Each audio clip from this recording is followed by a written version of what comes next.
I'm Blake Gopnik. I'm the art critic at Newsweek and the Daily Beast, and I'm here today to talk about the state of Qatar in the Persian Gulf and the amazing art purchases they've been making.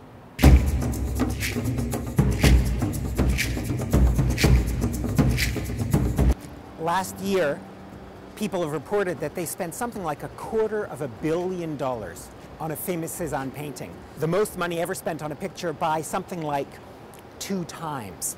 In a couple of weeks in New York, Sotheby's auction house is going to be selling off one of the most famous paintings in the world, Edvard Munch's Scream.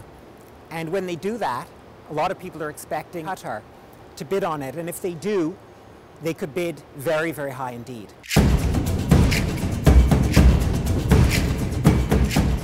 Qatar hasn't only bought art, they've built museums, museum after museum after museum, and they're still building more. And the question that everyone has is, why are they doing it? But I was thinking about it and I realized that it's a stupid question. Why do we do it? Why do we build museums?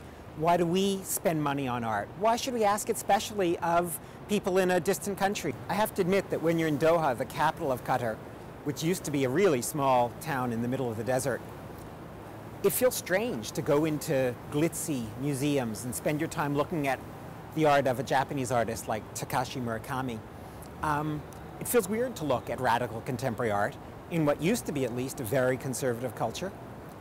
But you can't complain about the emir of a country like Qatar deciding he wants to bring in some of the most exciting art in the world for his people to look at. As far as I can tell, what they want to do is just build culture for their people. The emir of Qatar wants his people to have the same thing that people in New York have, that people in Paris have, that people in London have.